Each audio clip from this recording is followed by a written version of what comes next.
சமத்துவத்திற்கான குரல் கலையருவி சமூக ஊடக தொலைக்காட்சி.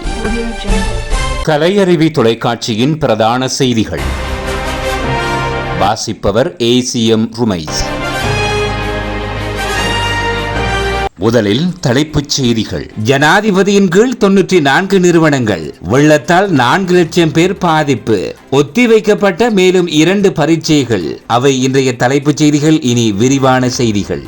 ஜனாதிபதி அனுரகுமார திசாநாயக்கவின் கீழ் உள்ள 3 அமைச்சுகள் தொடர்பான விடயங்கள் வர்த்தமானியில் வெளியிடப்பட்டுள்ளதுடன் 94 நிறுவனங்களின் பொறுப்பு ஜனாதிபதியிடம் ஒப்படைக்கப்பட்டுள்ளது.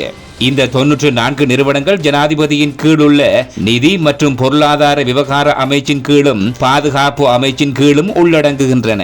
நிதி மற்றும் பொருளாதார அலுவல்கள் அமைச்சின் கீழ் பொது பயன்பாடுகள் ஆணைக்குழு, கொழும்பு துறைமுக நகர பொருளாதார ஆணைக்குழு, மாகம்புர துறைமுக முகாமைத்துவ நிறுவனம், இலங்கை மற்றும் மிகின்லங்கா நிறுவனங்கள், இலங்கை முதலீட்டு சபை, ஊழியர் நம்பிக்கை நிதியம், ஹலால் திணைக்களம், உள்நாட்டு இறைவரை திணைக்களம், சுங்கம், வங்கி, ஹோட்டல் திட்டங்கள், அபிவிருத்தி லொத்தர் சபை, உள்நாட்டு வருவாய் திணைக்களம் ஆகியவை இதில் உள்ளடங்கும். பாதுகாப்பு அமைச்சின் கீழ் பாதுகாப்பு பணியாளர்களின் தலைமை அலுவலகம், ஆயுதப்படைகள், அரச புலனாய்வு சேவை மற்றும் சிவில் பாதுகாப்பு துறை ஆகியன உள்ளடங்குகின்றன.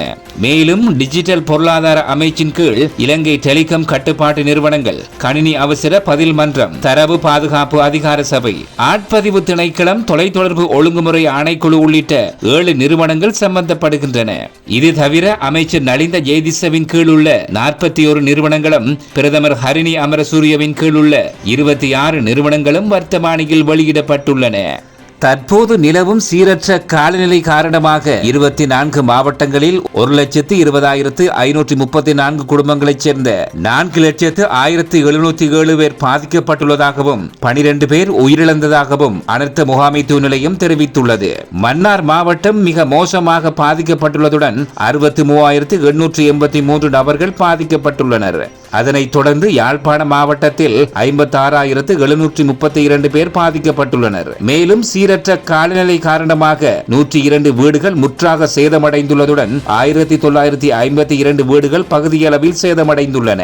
சீரற்ற காலநிலை காரணமாக நடைபெறவிருந்த 2 பரீட்சைகள் பிற்போடப்பட்டுள்ளதாக பரீட்சை ஆணையாளர் அமித் ஜெயசுந்தர தெரிவித்துள்ளார். இதன்படி எதிர்வரும் டிசம்பர் மாதம் 1ஆம் திகதி மற்றும் 2ஆம் திகதிகளில், அதாவது அடுத்த வார இறுதியில் நடைபெறவிருந்த சட்ட கல்லூரி பொது நுழைவுத் தேர்வும் மக்கள் தொகை மற்றும் புள்ளிவிவரவியல் திணைக்களம் தொடர்பான பரீட்சையும் கால வரையறையின்றி ஒத்திவைக்கப்பட்டுள்ளதாக தெரிவிக்கப்படுகின்றது.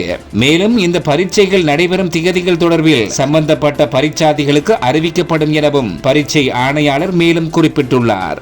மோட்டார் போக்குவரத்து திணைக்களத்தில் வாகன இலக்கத்தகடுகள் வழங்குவது தொடர்பான சிக்கல் நிலை தீர்க்கப்பட்டு மீள் விநியோகம் ஆரம்பிக்கப்பட்டுள்ளது. வாகனத்தின் இலக்கத்தகடுகளை பெறுவதற்கு நீங்கள் பணம் செலுத்தி இன்னும் அதை பெறவில்லை என்றால் 2024 டிசம்பர் 15ஆம் தேதிக்கு முன் உங்கள் இலக்கத்தகடுகளை பெற்றுக் கொள்ளுமாறு திணைக்களம் கோரியுள்ளது. 2024 டிசம்பர் 15ஆம் தேதிக்கு பிறகு தற்காலிக இலக்கத்தகடுகளை பயன்படுத்தி வீதிகளில் வாகனங்கள் ஓட முடியாது.